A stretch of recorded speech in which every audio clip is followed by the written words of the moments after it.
lu ya kayak wong ngomongnya itu memang perempuan bulan kan wis mulai bulan keempat, kelima, wis mulai ngomong, wis mulai ngomong. Jadi ada masalah, si lanang ngomong sekecap, si wadon biasanya rong kecap. Wis kayak itu rumus. Nek si lanang rong kecap, si wadon ya perlu kecap. Nek si lanang perlu kecap, si wadon kecap-kecap. Karena memang fitrahnya banyak ngomong. Rumusnya ketika kita berselisih pendapat dengan istri, jangan sekali-kali dilawan. Semua dulu bercorna baik, tidak bisa kita lawan. Sebab waktu itu kamusnya kayak banget, orang bakal menang. Corna baik, orang bakal tahu semuanya banget di wilayah di orang dan gua kadang-kadang kalau lagi ngomongin si lanang lu kesel deh, terus ngantuk tuh. Oh ini terus nggak? Corna baik, oh kesel menang deh baik. Dan yang seneng gue kan menjawab Shadaqallahul Adzim. Rampung. Itu tidak akan terjadi benturan yang keras nanti. Jadi harus santai dari orang laki-laki itu. Saya sering mengibaratkan nek pasangan hidup ada di gelas kaca, jadilah kita menjadi gelas plastik. Nek semua dengan keras kayak gelas beling, jadilah suami seperti gelas plastik. Nek sing lanang ada di gelas beling, sing wadon dari gelas plastik. Botol aqua ditaruhnya karo gelas itu orang bakal pecah semua kayak apa mah. Tapi kita pada beling ditaruhnya orang usaha keseron pecah. Makanya Elvi harus menyadari kayak ini masih mau yang muslim masih mau kudu bisa ngeten umum pada bayar bojo nabi mana di rumah nabi itu memang harus salah satu menjadi gelas plastik supaya tidak retak. Sebab itu sudah karakter dua bojo cerewet. Oh semakin ngomong lah, rewel dan sebagainya terlak bansisan sama tidak akan selesai. Terus menewawatun. Jangan sekali-kali dilawan dengan omongan, kayak emosi. Itu saudara. Ini kelas kita lah, kelas kita. Ini sudah ada sejak zaman Nabi. Makanya Nabi mengatakan hal tersebut. Contoh nih, contoh. Ini kan menaik buatan lepas tentang keterangan Suratul Ujud atau Kudu dijadi. Jadi ada Zakar Rajul ila Umar bin Khattab. Ada seorang laki-laki yang datang mendatangi sahabat Umar bin Khattab. Ternyata Rajul ini adalah sahabat Abu Dar al-Ghifari. Sahabat Abu Dar al-Ghifari itu wonge gagah, sugih, nek gelut, membela Islam, menangan, kepala suku ada. Tapi dua bojo cerewet ladang. Siki wong lanang gagah kayak ngapa? Karo sing wadon lapek gitu. Iki dan sampah enak. Dia kok tahu kan, perumbok pada nganggo jaket banser gagah-gagah banget kayak lunjang nganggo jaket banser. Banser nek wis nganggo jaket banser kan tetep gagah nganggo pendek kan. Tapi nek wis disentak sing wadon yang lengker. Gagah kayak apa? Deleng Pak Takin betul kan kayak perkudara. Sentak sing wadon yang terus gagah. Geluntung. Itu hebatnya perempuan. Guys. Kenapa mungkin pasti jadi lari semua. Jadi nek wong wadon adi ngomongin kayak apa, kowe kudu meneng. Oh, Mbak Elvi nek Mas Umar ya menang. Salah satunya harus dia. Ini sahabat Abu Dar al-Ghifari itu istrinya lagak, padahal dekatnya bapak suku dan sebagainya. Saya mikir, aku gagahnya kurang apa, sukunya kurang apa. Dalam suku saya terpandang, karena dalam berkelahi dengan orang kafir salah selalu menang. Nah, tapi sudah aku cara mengetahuinya 4 bulan bojo cerewet. Dia tuker tambah bayar kayak ya bojo lagi. Nah, setelah itu pertambahnya harus soal mari sahabat Umar bin Khattab. Sahabat Umar bin Khattab kan lanangnya jaga. Meski dia punya trik, punya resep bagaimana caranya menundukkan seorang perempuan atau istri kemenangan. Kemudian mendatangi Umar bin Khattab. Kemudian duduk-duduk lawan. Orang tidak, karena kalau duduk-duduk lawan kerumunan di rumah sahabat Umar itu anak wong wadon lagi ngomain, lagi ngomong seru. Ternyata bahasa diselidik punya selidik punya Akikoh atau istri sahabat Umar. Di longok jendela sahabat Umar itu lagi jagong kalau dengkul kayak begini. Lah sing wonten ngarep lagi nuding-nuding, kowe wong lanang kok ya goblok kayak istilahnya. Sahabat Umar diam, tidak menjawab dan sebagainya dia. Wah, sahabat Umar ujar kulis tak andalna olahan aku disentak-sentak sing waktu. Lah bahasa gue susu semandan kesel bojone mari mburi mestine. Bahasa mari mburi terus kemudian beranikan diri sahabat Abu Dar Al-Ghifari mengetuk pintu. Assalamualaikum. Waalaikumsalam. Sahabat di luar saya siapa? Sahabat Abu Dar Al-Ghifari. Itu tak nalawa. Oh monggo. Nenek kenapa? Lah ora sih enggak. Dan apa sih? Pada baik. Orang maksudnya apa ngomong? Saya kesini apa dulu jalur resepnya udah bocor cerewet nyentakkan banget kali ini pulau. Dan itu kan jalur resep solusinya ke priwe kok pada baik bocor dari kan bocor palah ngungkuli. Jenengan udah punya pokoknya gagah di setak-setak si waden kok menang baik. Oh kayak kiai itu bermain ini. Itu hal biasa kata sahabat Umar. Seorang istri ketika punya masalah, biarkan dia mengeluarkan unek-uneknya. Itu belum seberapa dibandingkan pengorbanannya di dalam mengandung, melahirkan, merawat, mendidik anak-anak saya menjadi besar, kemudian jadi mengenal Allah dan Rasulnya. Itu adalah berkat istri saya. Jadi ketika istri emosi, marah dan sebagainya, biarkan, terluapkan emosinya daripada terbebani di dalam hatinya. Main kontok-kontok. Itu belum seberapa marahnya istri dibanding perjuangan yang begitu berat di dalam mengandung, melahirkan, merawat, mendidik anak-anak kita. Jadi sebenarnya orang usah sih matang lagi, matang itu apa para sebenarnya burung aruan pulau panjalan sih kalau gagah-gagah kuat matang. Wong wadon itu setiap bulan bobotnya ditambahin, tapi dia kuat. Kalau panjenengan sini bobotnya harus ditambahi. Mulai ngenjang es kuat-kuatan karo bojo ya. Kok bengi bali, boleh panjang pas kuat-kuatan dijiret saya. Selama 9 bulan aja dicopot. Turu adus maring sawah maring kantor aja dicopot saja. Kuat apa ora? Ketika kuat mungkin sebab enteng mentalnya kuat apa ora selesai. Itu perempuan 9 bulan mengandung anak-anak kita. Mila saking perhatian menghargainya sahabat Umar kepada istrinya ketika marah-marah dan sebagainya dibiarkan. Gitu. Mulane kok mam nek kira-kira bojone wae posok ngomong ke suku-suku napa. Jadi intinya in akhadha aqamtaha kasartaha. Istri adalah dari tulang rusuk yang bengkok, di mana tulang rusuk kau paksakan untuk lurus oleh suami. Sifat karakter istri tersebut pun lurus, maka akan retak, kasartaha, patah, retak ketika kau luruskan tulang rusuk. Patah, retak tulang rusuk. Nah terus bagaimana? Biarkan istrimu memang di dalam kebengkokannya. Karena itu memang karakter istri, karakter perempuan itu memang bengkok, jorna baik, tapi aku aja melu bengkok. Kok jadi umum bengkok, jangan. Nah terus bagaimana solusinya? Kata Nabi, istausu bin nisa'i khairan. Kita supaya memberikan nasihat-nasihat sing baik. Nek Arab ngomong aja yang jero aja njaba, mbok kewenangan tanggane yang isi, mbok kewenangan bocah anak ya istri. Ini nang kamar, nek Arab ngomong. Paham ya? Ya. Masalahnya ini bapakmu orang lain ngomongin ini kok malah disentak dong kok. Biarkan dalam kebengkokan istri kita, karena itu memang sudah karakter daripada istri. Para rawuh ingkang kawula mulyakaken. Tentunya yang diharapkan rumah tangganya umam. Kita semua orang umumnya ingin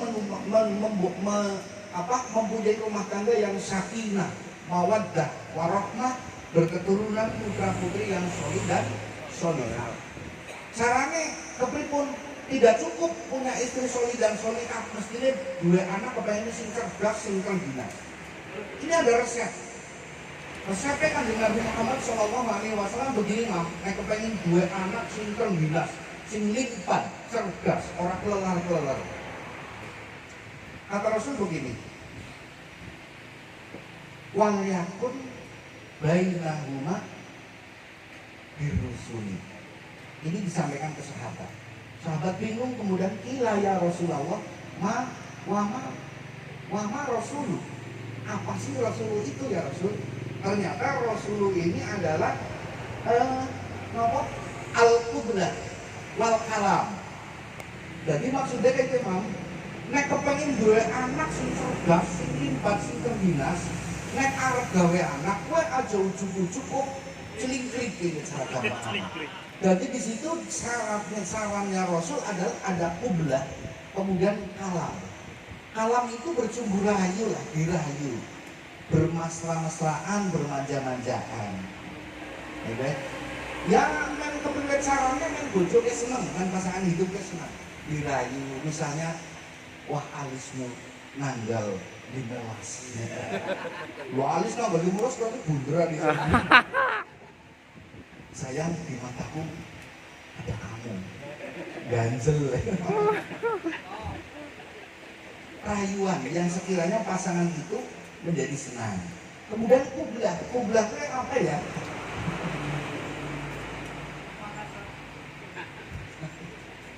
Qiblah itu apa Pak Topik?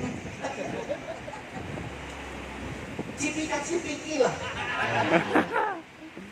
Tidak boleh, iya boleh sih boleh. Maksudnya ketika ingin mempunyai keturunan yang bagus, yang cerdas, yang limbat. Ini kalau dari kelingan ini. Kelingan ngaji pun Gus Tour teng leler. Dia nalika kula ngaos. Gus Tour nerangake ngene iki, Kang, nek kowe kepengin duwe anak sing cerdas, sing terdinas, kowe nek kowe arep gawe keturunan karo bojomu, pemanasan dhisik. Ada baku ngene iki lho. Pemanasan dhisik.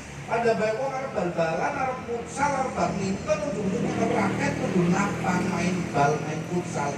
Kram. Nek kram boleh main orang maksimal.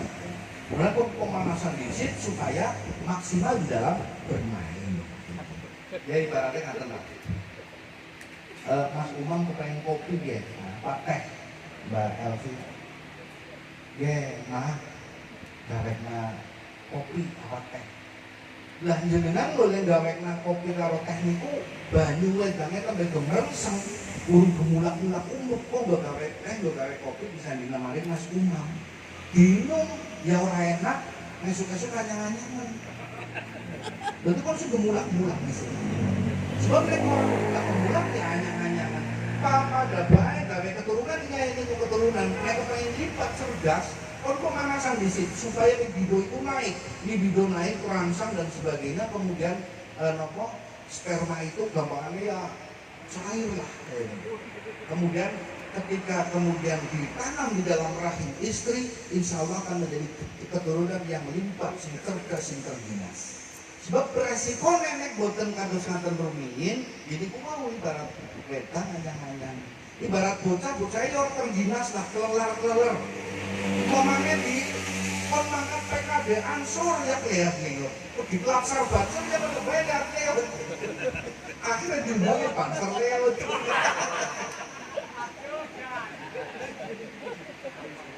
Jadi gampangannya boten terginas, ngantukan. Jadi kena ditarik anggaran wong ngantukan bang, pengajian ngantuk. Dia dulu yang turu biasa. Betul. Belane pesen mari Mas Umam, sing terginas Mam, percuma diklaksar, diklaksus barang lo ora terginas. Itu salah satu trik. Para rawuh nang kawula ya, terus kenapa sih Gusti Allah kok dadak masang-masangaken wau teng qori utarane Pak Kiai Fatihun waos wa min ayatihi an khalaqalakum min anfusikum azwajan litaskunu ilaiha wa ja'ala bainakum mawaddatan wa rahmah. Kenapa sih harus dipasang-pasangkan? Ya itu tadi litaskunu ilaiha, supaya keduanya itu litaskunu sakinah tentrem. Mulane nek wong jomblo biasanya karena plongo kayak gitu, ora tentrem uripe. Kemudian ketika dinikahkan mesti tentrem nih. Wong jomblo mau bahasa dibojokaken tentrem. Karena jelas ayatnya bisa dipastikan itu. Wa min ayatihi an khalaqalakum min anfusikum azwajan litaskunu ilaiha. Litaskunu supaya tentrem. Tujuannya wong bojo kan tentrem. Lah umpamanya ada pertanyaan, "Loh, gedeng wis bojo ora tentrem padu bae." Ya jajal bojo maning. Ana wong bojo ora tentrem. Berarti dia bertentangan dengan ayat Allah. Kalau wong wis jelas-jelas litaskunu ilaiha men tentrem, kok wis bojo ora tentrem.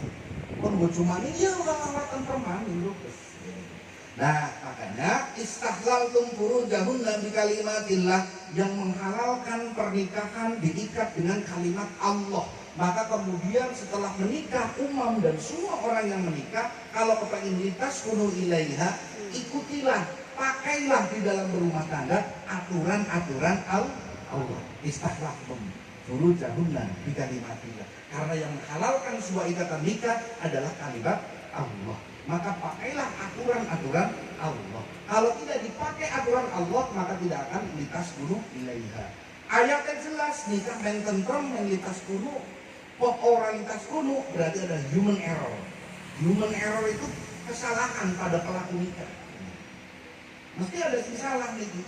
Karena mungkin dia itu tadi tidak memakai ayat-ayat Allah Subhanahu wa Ta'ala. Besar harapan kami, doa kami kepada Mas Umam terutama dan istri dan semua yang hadir dengan rumah tangganya, mudah-mudahan di dalam kita membina rumah tangga selalu pakai aturan-aturan Allah Subhanahu wa Ta'ala, sehingga tercapailah keluarga yang litaskunu ilaiha. Tercapai sesuai apa yang disampaikan Umam tadi, kepengen sakinah, mawaddah, warahmah. Amin. Sakinah itu tentrem, harmonis. Kita tidak akan mungkin membina rumah tangga sakinah kalau tidak membuat dua fundamental, yaitu fondasi mawaddah dan warahmah. Sakinah itu tentrem tidak akan bisa tergapai oleh kita rumah tangga sakinah nek boten didasari fondasi mawaddah kalian warahmah. Apa itu mawaddah? Mawaddah itu cinta. Cinta cenderung fisik. Mas Umam gelem karo Mbak Elviatun sebab gadis cantik. Mbak Elviatun gelem karo Mas Umam sebab Mas Umam ya gagah.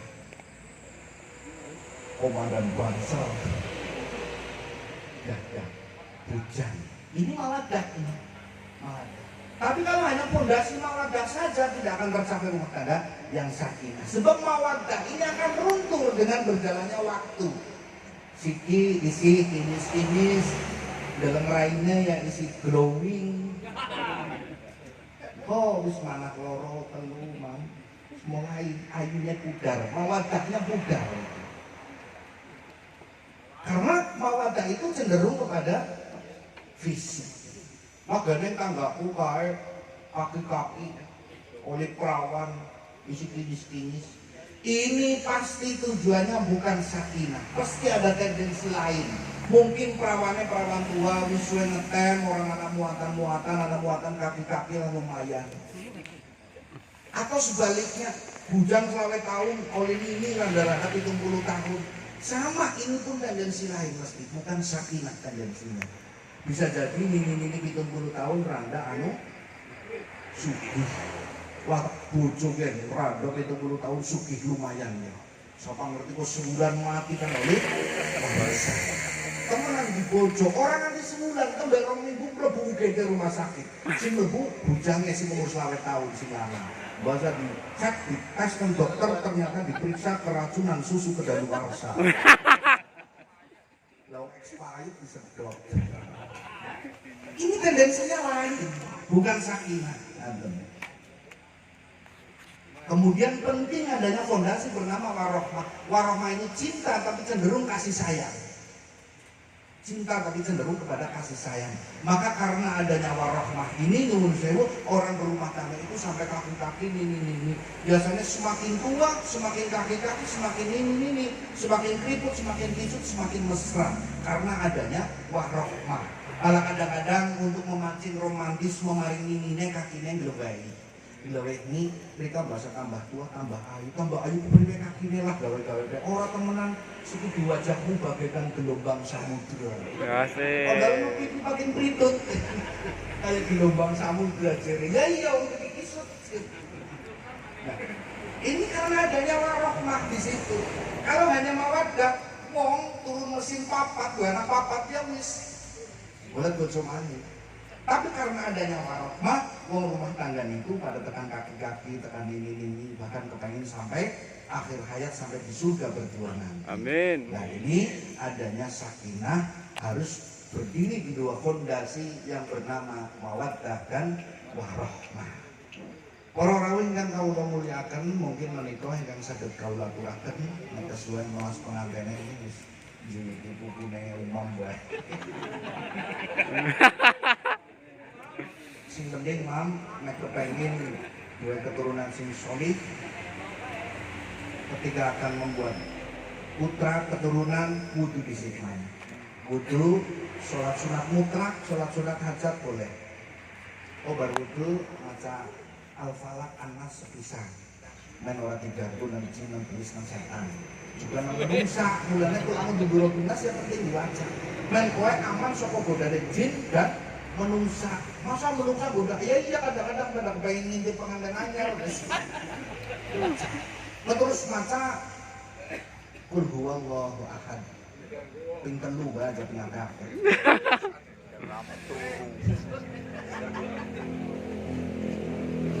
Wis bae mam sing penting. Us. Bolos bae bolos. Mungkin menikah para rawuh yang kau aturaken Nabi papunten bilih napa yang kau aturaken kirang pas kalian ingkang dipun ajeng-ajeng dening para rawuh sedaya kawula nyembah pingi sesamudra kaan sami ingkang paling prinsip monggo sesarengan kita gunakaken. Mugi-mugi Mas Umam menika kalian Mbak Elviatun enggal dipun paringi momongan ingkang soleh-solehah, ingkang sakinah mawaddah warahmah di dalam membina rumah tangga. Umumnya kita semua yang hadir di majelis ini menjadi keluarga yang rumah tangganya adalah baiti jannati, rumah tangga yang ibarat surga bagi diri kita, berhiaskan bidadari putra yang soleh-solehah, berhiaskan bidadari istri yang solehah. Amin.